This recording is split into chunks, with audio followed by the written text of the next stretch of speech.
किरण मंडल के दल बदल में खरीद फरोख्त का खुलासा करने वाले किशोर राय हुए गायब। पत्नी का आरोप, कांग्रेस कर रही है परेशान।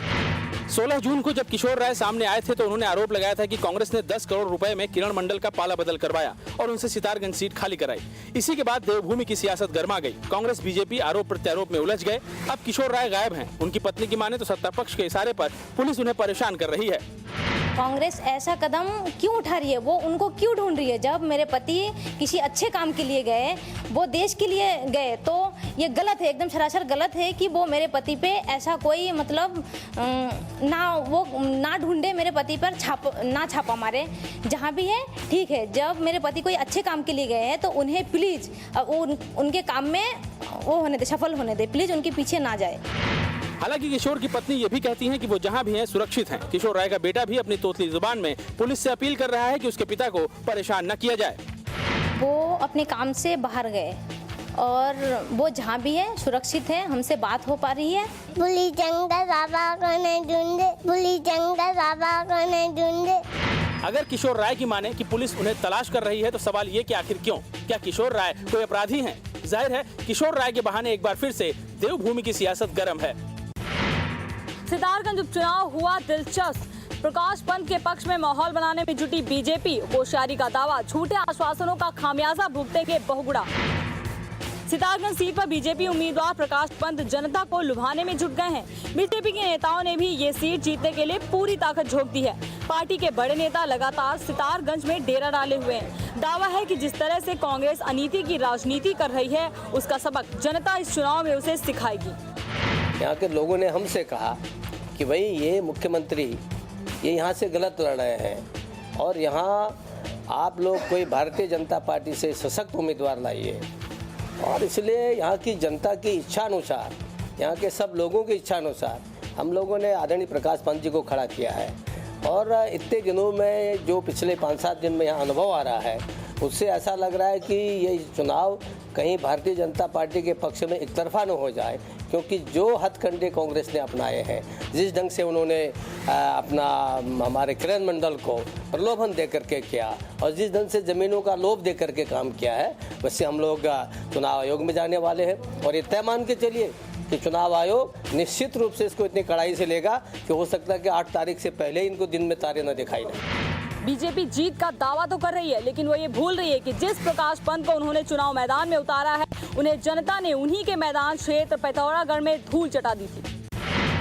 किरण मंडल का दल बदल सितारगंज उपचुनाव में बना मुद्दा। खरीद फरोख्त की पुष्टि करने वाले किशोर राय के जरिए कांग्रेस पर हमला बोलने की तैयारी में बीजेपी। किरण मंडल ने बीजेपी का साथ छोड़कर कांग्रेस का हाथ थामा तो वो बौखला गई। कांग्रेस पर खरीद फरोख्त का आरोप लगाया, जिसकी पुष्टि मंडल के नाती किशोर राय ने भी की।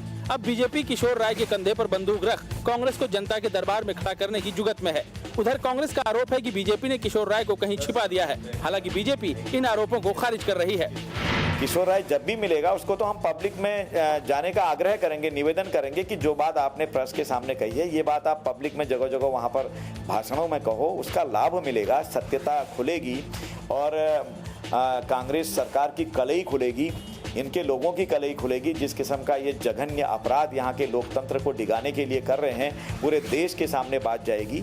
हमको तो छुपाने का मतलब ही नहीं, हम तो चाहते हैं कि वो आए यहाँ। किरण मंडल ने जनता के हितों का हवाला देते हुए अपने दल बदल को सही ठहराने की कोशिश की थी। अब उसी को खरीद फरोख्त के रंग में ढालकर बीजेपी कांग्रेस को नुकसान पहुंचाने की जुगत में है। अखिलेश सरकार ने माना कि उनके पास नहीं है गेहूं के भंडारण की व्यवस्था, भविष्य में होने की है उम्मीद, लेकिन इस बार कैसे बचेगा गेहूं, नहीं है इस सवाल का जवाब।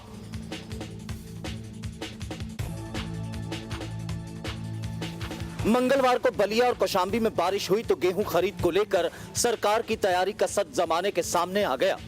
खरीद केंद्रों पर खुले में पड़ा गेहूं बारिश के पानी में डूब गया। बोरियों में रखा गेहूं भी बारिश की भेंट चढ़ गया। किसानों की मेहनत और गरीबों के मुंह का निवाला सड़ने की कगार पर है। लेकिन अखिलेश सरकार ये बताने में लगी है कि अभी मॉनसून नहीं आया है, लिहाजा घबराने की जरूरत नहीं है।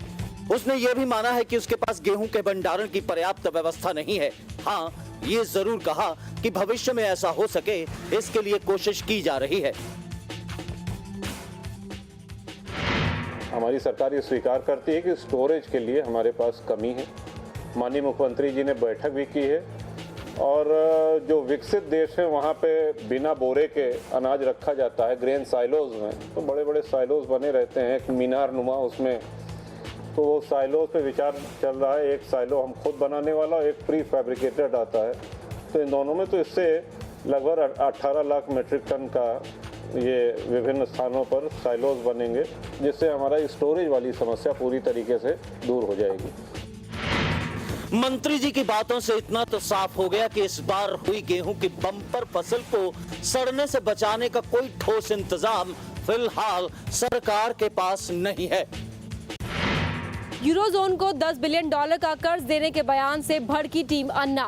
प्रणब मुखर्जी के राष्ट्रपति बनने से पहले उन पर लगे भ्रष्टाचार के आरोपों की जांच की भी उठाई मांग। भ्रष्टाचार के खिलाफ टीम अन्ना जनता को जागरूक करने के लिए अभियान पर निकली हुई है। कानपुर में टीम अन्ना ने प्रणब मुखर्जी की राष्ट्रपति उम्मीदवारी पर सवाल खड़े किए। कुमार विश्वास ने केंद्र से मांग की कि वो प्रणब दा के खिलाफ लंबित करप्शन के मामलों की पहले जांच कराए, फिर उन्हें राष्ट्रपति का उम्मीदवार बनाए। हमारा केवल अनुरोध यह है कि प्रणब बाबू के खिलाफ जो भ्रष्टाचार के मामले लंबित हैं, उन पर एक त्वरित जांच समिति बनाकर उनका निस्तारण किया जाए, ताकि कम से कम देश राष्ट्रपति पद की गरिमा के प्रति सम्मान से भरा रह सके। इसके साथ ही टीम अन्ना ने देश की खस्ता आर्थिक स्थिति को लेकर प्रधानमंत्री मनमोहन सिंह पर भी हमला बोला।